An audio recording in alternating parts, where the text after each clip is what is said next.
پر سلامونو نیکی هلو مو هر کله کوم ګلونو خویندو ورونو ښه راغلاست تاسې ټولو ته وخت مو په خیر د نړۍ له هر ځای څخه چې زموږ د ویډیو لیدونکي یاستئ هیله مند یم روغ جوړ اوسئ ښه راغلاست تاسې ټولو ته زما یوټیوب چینل ته او په دې هیله یم چې د ویډیو تر وروستۍ دمه راسره پاتې شئ راسره ملتیا وکړئ او ویډیو مو د خوښې وړ وګرځي بیا هم یوه ښکلې او په زړه پورې خپرونه ده ویډیو ده بیا هم د ښکلا د برخې ما تاسو په مخکینی ویډیو کې ویلي وو چې یو ځل چې پیل شي بیا همغې برخې نه نو 2-3 ویډیو ثبت کیږي نو د هغه لپاره دغه د خویندو ګیله مې پر سر سترګو ومنله یوه ویډیو اپلوډ شوله نشر شوله او دا هم دویمه ویډیو د ښکلا د برخې څخه چې نن یو ځانګړې ورځ ده یو ځانګړې او ډېر ښکلی مناسبت ده او زه او قیجان هم روان یو قیجان به تاسو سره ستړي مسې وکړي بیا به زه تاسو ته ووایم چې چیرې ځو څه خبر ده سلام دوستای عزیز خدا کنه جور صحتمند باشین ما هم دیگه امروز روان هستیم باز من نفهم کجا میبرم من جیبای مرا خالی خالی تا گاهی یک طرف گاهی دیگه طرف کار زنان بلمون میگه چی هست مصرفه لیدونکو دومره زحمت تو باسو مثلا څوک چې وظیفه څوک چې دنده ترسره کوي خو دغه پیسې ګټل په دې معنی چې بیرته باید مصرف سي نو چا سر پر سر کړي دي چا هغې دنیا ته ځان سره وړي دي وګټي تر څو ښه ژوند ارامه ژوند ځان ته جوړ کړي او بیرته مصرف کړي تاسو راسره موافقه یې که نه قیجان ویل زما جیبونه خالی که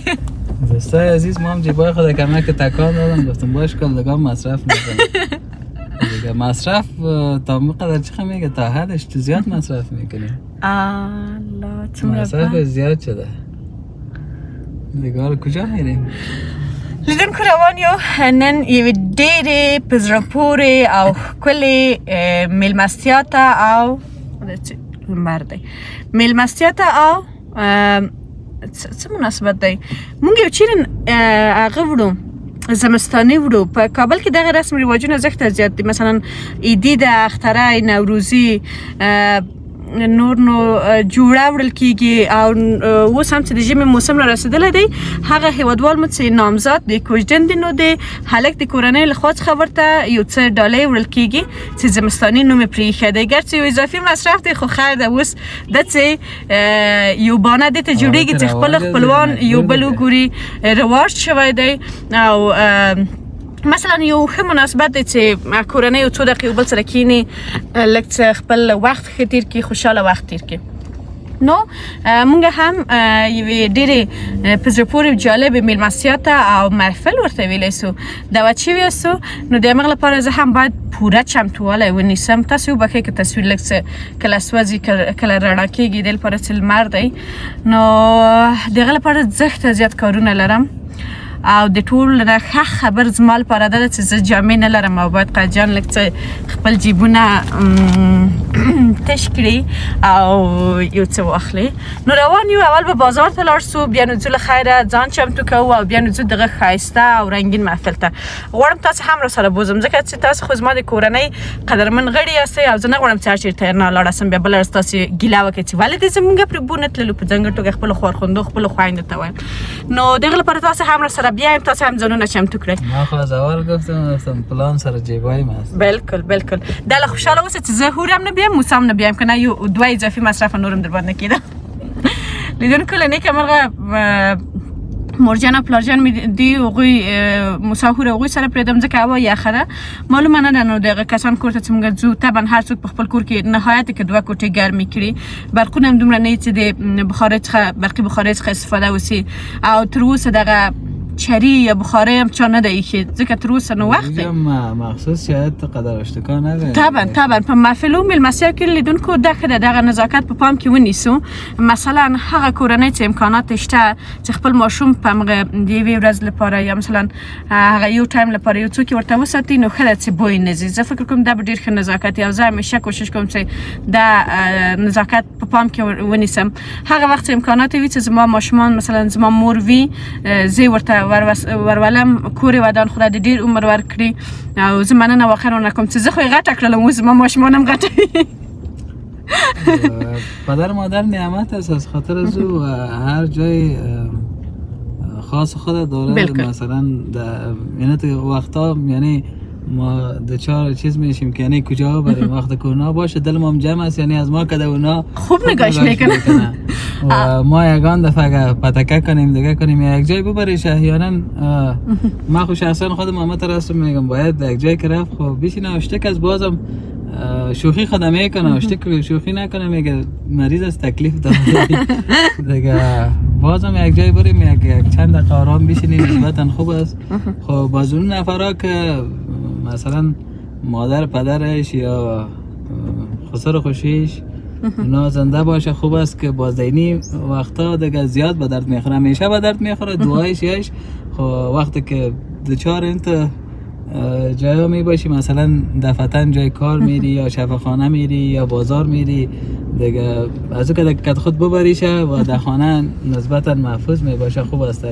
در خانه باشه و دیگه سرتر چقدر میره روز به روز دیگه خدا را کده بیرون مریض نشن. بله دقیقا. نو جمعه لپاره هوره و مساجان زنه بیایم یوازی ززم قیجان هم نزیزه که دم زنان هم مفلده صحیح؟ سر وقت میبینی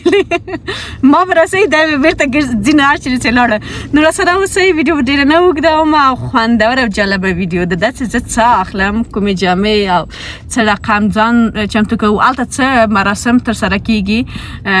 پزاگر تو که سوکسی کوجدی وی ما فکر که آلت علک ول ویدیو نو دیگه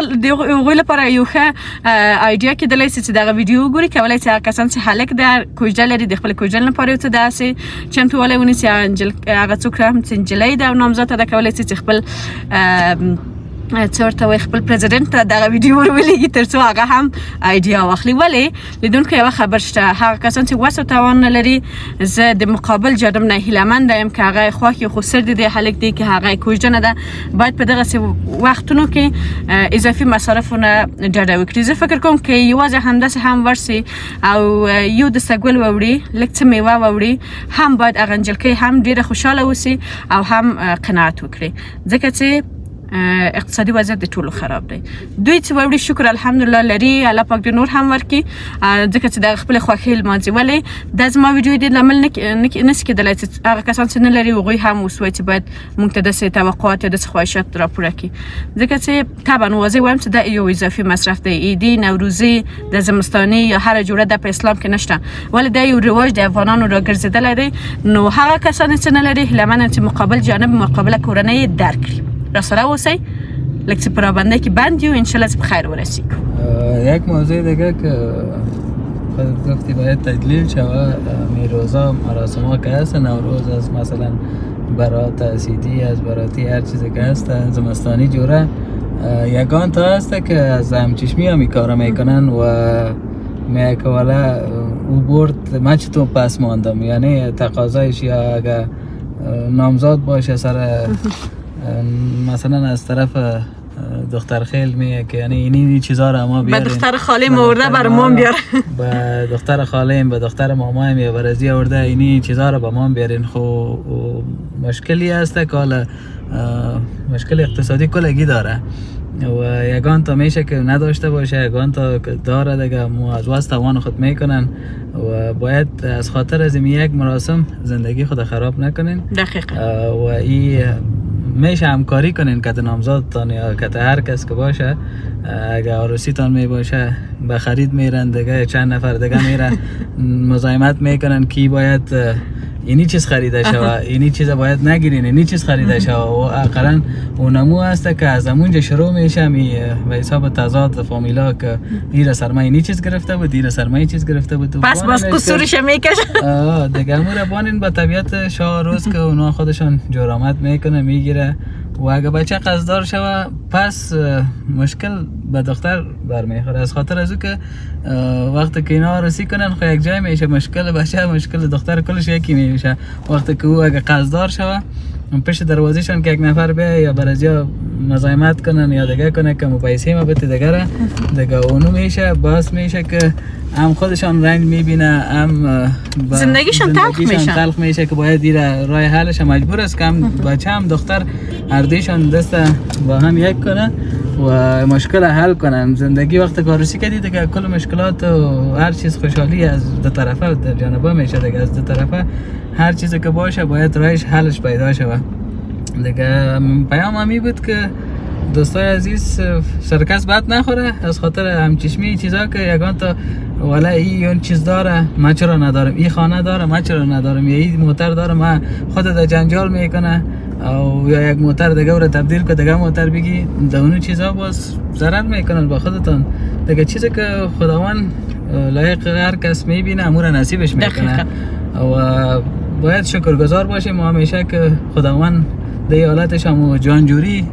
مادرم میگفت همیشه جانجوری پاچایی است. وقتی که جان جور باشه، صحت داشته باشی، کلا زیاد است، هر چیز هست. مثلا میشه وقتی که کل دنیا از خودت باشه و مریض باشی، اقلا یک روز یک سردرد میشی و میگی که خداوند یعنی زود مرا جور کنه، هیچ چیز کار ندارم. اقلا دمی مرحله کرونا که بود دیگه کلگی دمی حالت خود، اگه پیسدار بود، اگه غریب بود، اگه هر لحاظ هر کس در درجه بود، خب بازم اما خود نگاه میکردن که ما را این مرض نگیره. فقط به زندگی مبارزه میکردن که اقلا زندگی ما داشته باشیم دیگه هیچ چیز کار نداریم.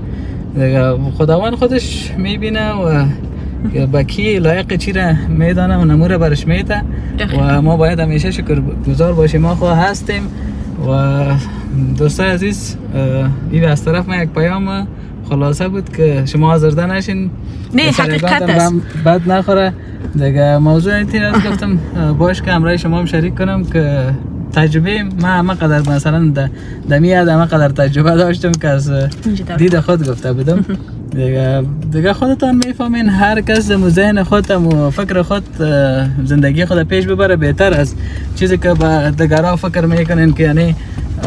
ولی یه خواهد کنه، یه تو میکنه و تو میکنه. دیگه موضوعیت هر کس هست، در فامیل هست نمیگم، ولی حاصل موضوعی است که هموره یک دقیقه بر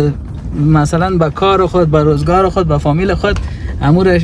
چیز فکر کنین. یعنی میتونه که دم یک دقیقه شما مفکر ذهنتان اینقدر کار بده که یک مثبت نتیجه بده، به حیث تجارت، به حیث یک کار، به حیث یک زندگی خوب که در فامیلم چقسم زندگی خوب باشه، جنجالی چیزا نباشه. دم یک دقیقه میتونن مغزایتان خداوند چیز نصیب کلگی کده. مثلا مغز هر کسمو یک مغزش است. یگان تا میگه ولی پروفسور رسیدگی است، او از خداوند میگه ما با کلگی همون مغز دادیم. وقتی کس استفاده میکنه از پیشش خوب او پروفسور میشه، نتیجه میگیره دیگه. کس که نمیکنه استفاده میگه من در این مرحله هستم دیگه. یعنی از این نمیشه. کوشش کنه که یک دقیقه، دو دقیقه، 5 دقیقه، یک نیم ساعت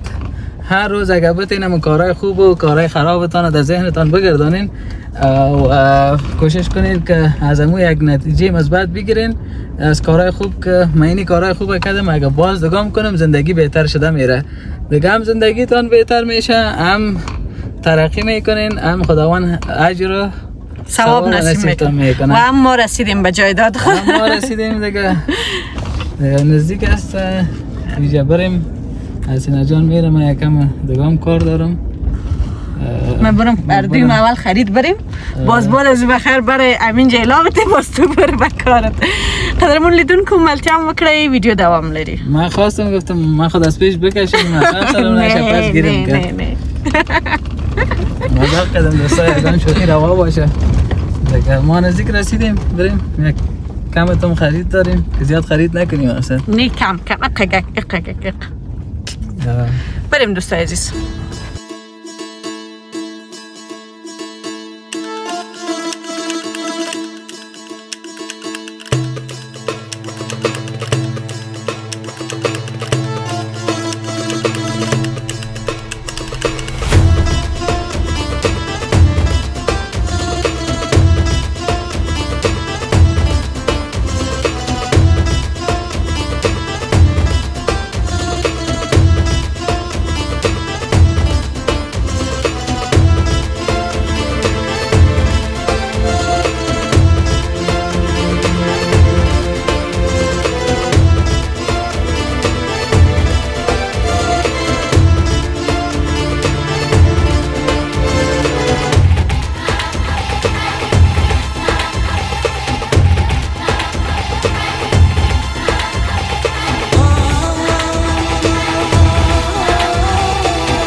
لیدونکو ښه راغلاست د خپرونې هغه اساسي برخې ته راورسېدلو او نن له نیکه مرغه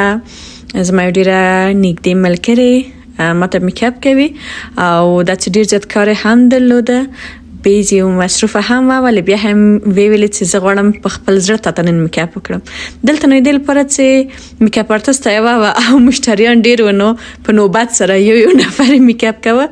او له ما څخه لاړله ناوې ته ورغلله. نو د هغه لپاره زه مې یو څو دقیقې منتظر ورته پاتې شولم. ډېر جالبه ښکاري، نیم مخ مې یو رقم میکاپ شوی، نیم پاتې دی. نو تاسو مخکې هم په ویډیو کې ولیدل ګلونو لیدونکو، زه قیجان لاړلو بازار ته، هلته مو یو جوړ جامې هم خوښې کړلې، هغه به هم تاسو د خپرونې په لړ کې ووینئ چې څه ډول دي. خپل نظرونه به راسره شریک کړئ او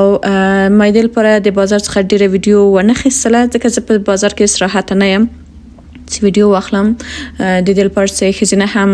ښکته او پورته ځي دې خواته او هغې خواته، نو نه کېږي چې چاته مزاحمت وشي او زما هم نه خوښېږي چې بل چاته مزاحمت وکړم، او که چیرې پرته له ماسک څخه زما په ویډیو کې څوک راسي نو ماته بیا مشکل پیدا کېږي. د هغې لپاره نو ومې غوښتل چې ډېر کمه ویډیو واخلم او د دوکان دننه هم بېلابېل ګروپونه او رنګارنګ لایټونه لګېدلي ول، نو منظم او ښایسته ویډیو نه راتله، ځکه نو له هغه ځای نه مې هم ډېره کمه ویډیو واخیستله. نو سینګار هم بالاخره پای ته ورسېده او زما ډېرې نازولې ملګرې نو بالاخره اته هغه نوکانې هم په خپله خوښه راته کېښودله. زه نه پوهېږم چې څه پې شوي وو، خو ویې ویل چې زه نن غواړم ستا ټول میکاپ خپله وکړم. نو په دې هیله چې تاسو هم حتما په ژوند کې داسې خوږې او نازولې ملګرې ولرئ، او که یې لرئ نو حتما یې پښتون شکرګزاره اوسئ او تل دا ورته ووایه چې واقعا خوشحاله یاستئ، واقعا د الله پاک شکر پر ځای کوئ او د هغه کس په ملګرتیا باندې تاسو ویاړئ، ځکه لیدونکو ژوند ډېر کم دی، ډېر لنډ دی. شاید داسې وخت به وسي چې یا به لرې شو یو له بل څخه، یا به هم ژوند دی نو په ژوند اعتبار نشته. بیا هغه وخت چې نه اوسي او موږ یې یادو نو زما په نظر هیڅ ګټه نه لري. ښه ده په ژوند باندې په شتون باندې چې زموږ کسان، هغه کسان چې موږ ته نږدې دي، د هغوی یادونه وکړو، ورته ووایو.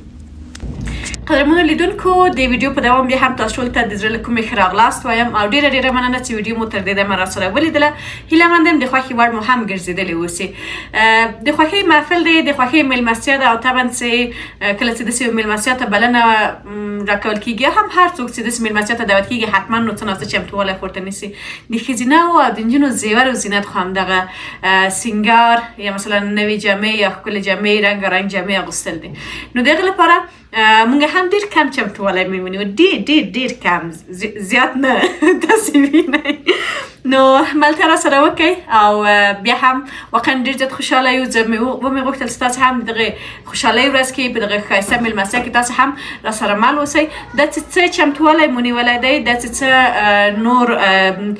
آمادګي او چمتووالی مو د ناوې لپاره نیولی دی او د دغې میلمستیا لپاره، هغه به هم زه تاسو ټول سره شریک کړم او زما د جامو په هکله هم خپل نظر راسره شریک کړئ چې څنګه راغلي دي. دا نو د قیجان ذوق دی، د قیجان خوښه ده، رنګ یې، ډیزاین یې ټول، ځکه عموما د هغه ډېر خوښېږي چې داسې شیان زه واغوندم پنجابي اوسي، ولې زما عموما اوږده کالي خوښېږي، خو فرق لري هغه د هر چا علاقه او خوښه. نن مې غوښتل چې د قیجان په خوښه باندې جامې واغوندم، استفاده کړم. تاسو هم خپل نظرونه په ځانګړې توګه خویندو ته د پیام لرم راسره شریک کړئ چې څنګه د بازار کې ماشاءالله ډېرې ښایسته افغاني جامې، ډېرې ښایسته دغه د بخمل ټوټې نه راغلي دي. کولی شئ چې تاسې هم واخلئ، استفاده یې کړئ او محفلونو کې ځانونه لا ښکلي ښایسته کړئ. ملتیا راسره وکړئ ګلونو لیدونکو، خپرونه دوام لري تر وروستیو شیبو ستاسې د ملتیا غوښتونکي یم.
ګلون لیدونکو او اوریدونکو ډیره مننه چې د ویډیو تر وروستۍ دمه راسره وئ او ویډیو مو تر دې دمه ولیدله. له کومنټونو نه مو هم مخکې مننه کوم. خوشحاله اوسئ. هغه کسان هم چې کوډن یا نامزد دي تاسو هم کولی شئ داسې ډیزاینونه چمتو کړئ او خوشحاله ژوند ولرئ. الله مو مل شه. ښې چارې.